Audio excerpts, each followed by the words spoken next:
नमस्कार, आप देख रहे हैं हल्ला बोल टीवी। मैं हूं असद अली। बिहार में राज्यसभा चुनाव है।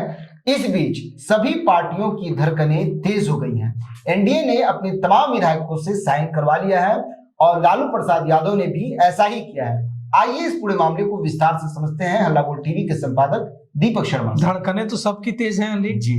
एनडीए ने तो शपथ पत्र तक ले लिया है, लालू प्रसाद यादव ने भी दस्तखत कराए हैं, क्योंकि सबको चिंता हो रही है कि कहीं क्रॉस वोटिंग ना हो जाए। क्रॉस वोटिंग का डर एनडीए की पार्टियों, भारतीय जनता पार्टी, जनता दल यूनाइटेड, लोक जनशक्ति पार्टी, आरएलएम, तमाम जीतन राम मांझी की पार्टी, तमाम पार्टियों को सता रहा है। और उसी तरह से यह डर राष्ट्रीय जनता दल और महागठबंधन की पार्टियों को भी सता रहा है कि कहीं उनके विधायक क्रॉस वोटिंग न कर दें। क्रॉस वोटिंग क्या होती है?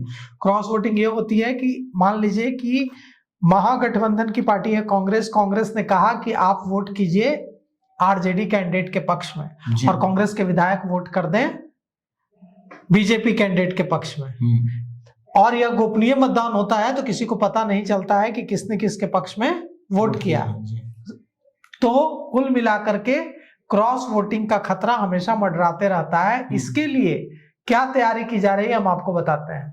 बिहार में राज्यसभा चुनाव को लेकर सियासी हलचल बहुत ज्यादा तेज हो गई है, और लोक जनशक्ति पार्टी के राष्ट्रीय अध्यक्ष चिराग पासवान ने तेजस्वी यादव पर बड़ा हमला बोल दिया है और कहा है कि तेजस्वी यादव अगर राज्यसभा चुनाव में उम्मीदवार बनते हैं तो उन्हें यहाँ भी विधानसभा चुनाव जैसी हार का सामना करना पड़ेगा। उन्होंने कहा है कि पांचों की पांचों सीटें एनडीए के खाते में जाएंगी, और ये चिराग ने यह भी कहा है कि अगर तेजस्वी उतरेंगे तो उनकी हार तय है। इधर राष्ट्रीय जनता दल ने फैसला कर लिया है कि राष्ट्रीय जनता दल का प्रत्याशी 5वें सीट के लिए मैदान में उतरेगा, और लालू प्रसाद यादव के आवास पर बैठक हुई। इस केंद्रीय और राज्य पार्लियामेंट्री बोर्ड की बैठक में यह फैसला लिया गया कि पार्टी राज्यसभा में 5वीं सीट के लिए कैंडिडेट उतारेगी और एनडीए को बिना मुकाबले के जीत नहीं होने देगी, वॉक ओवर नहीं देगी। हालांकि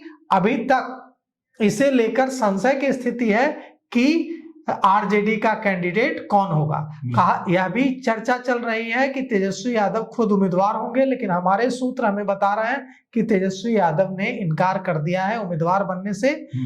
एडी सिंह को उतारा जाएगा राष्ट्रीय जनता दल की ओर से। अभी जिन 2 राज्यसभा सांसदों की सीटें खाली हो रही हैं उसमें प्रेमचंद गुप्ता और एडी सिंह हैं। प्रेमचंद गुप्ता को झारखंड से राज्यसभा भेजने की कोशिश है आरजेडी की, और एडी सिंह को यहां उम्मीदवार बनाया जाएगा। एडी सिंह मैनेज करने में महारत हासिल रखते हैं, और अगर उन्हें कैंडिडेट बनाया जाता है तो एडी सिंह कुछ विधायकों का इंतजाम अपने सामदाम से भी कर सकते हैं। तो अगर हम देखें तो 41 विधायकों का समर्थन चाहिए एक राज्यसभा सांसद की सीट जीतने के लिए, और 25 विधायक हैं आरजेडी के पास। कांग्रेस और वाम दल अगर दे भी दे समर्थन तो 35 पर आंकड़ा पहुंचता है, और अगर जीतना है तो और 6 चाहिए। और 6 कहां से मिलेंगे? तो और 6 मिलेंगे बसपा के 1 विधायक और एआईएमआईएम के 5 विधायक। अगर एआईएमआईएम बसपा भी समर्थन कर दे तेजस्वी यादव को तो आंकड़ा 41 तक पहुंचता है। और यहां पर सबसे बड़ी बात यह है कि अगर एनडीए की बात करें तो एनडीए को 3 सीटें घट रही हैं, मतलब 3 विधायक घट रहे हैं। अगर एनडीए 3 विधायकों का इंतजाम कर ले तो 5वीं सीट भी एनडीए की होगी। अब क्या एनडीए 3 विधायकों से क्रॉस वोटिंग करा पाएगा? एक बड़ा सवाल है।